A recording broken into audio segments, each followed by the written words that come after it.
Hello friends, ఈరోజు మీకు tasty vegetable biryani ఎలా చేయాలో ఈ వీడియోలో చూపిస్తాను. Don't miss end. First gas on చేసుకొని తగినంత ఆయిల్ పోసుకొని ఆయిల్ బాగా హీట్ ఎక్కేంత వరకు వెయిట్ చేసి మసాలాలు వేసుకొని నెక్స్ట్ ఆనియన్ వేసుకోవాలి. ఆనియన్ వేసిన తర్వాత ఆనియన్ బాగా కలపెట్టుకోవాలి. ఆనియన్ ఎల్లోగా వచ్చే విధంగా వెయిట్ చేయాలి. సో ఆనియన్ వేసిన తర్వాత కొత్తిమీర వేసుకొని కొత్తిమీర ఆనియన్ బాగా కలిసే విధంగా కలబెట్టుకోవాలి.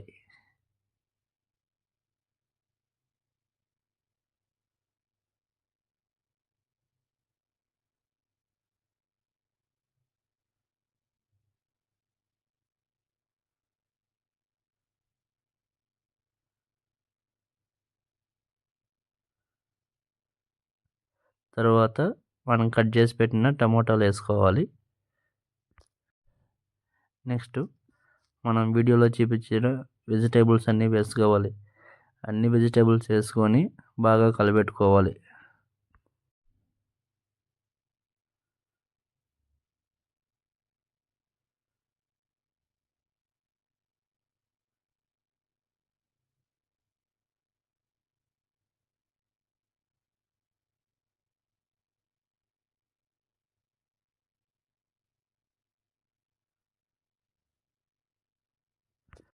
నెక్స్ట్ తగినంత సాల్ట్ వేసుకోవాలి. సాల్ట్ వేసుకొని అవన్నీ బాగా కలబెట్టుకోవాలి. కలబెట్టిన తర్వాత అల్లం పేస్ట్ వేసుకొని కొద్దిసేపు బాగా కలపెట్టి నెక్స్ట్ పసుపు, కారం,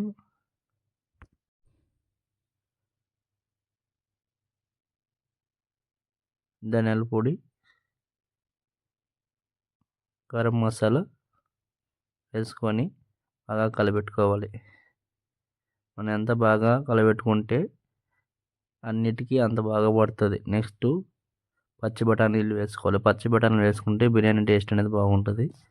పచ్చి బఠానీలు వేసి కలబెట్టిన తర్వాత ఒక 5 నిమిషాలు కలబెట్టుకోవాలి. నెక్స్ట్ పెరుగు వేసుకొని బాగా ఉడకబెట్టుకోవాలి.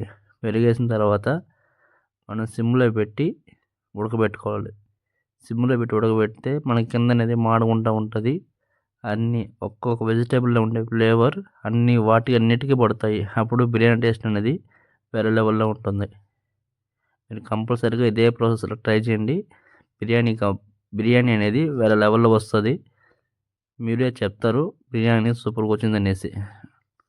సో తర్వాత తగినంత నీళ్ళు పోసుకొని మనం రైస్ తగ్గట్టు నీళ్ళు పోసుకొని రైస్ వేసుకొని ఒక 1 మినిట్ అట్లా కలబెట్టుకొని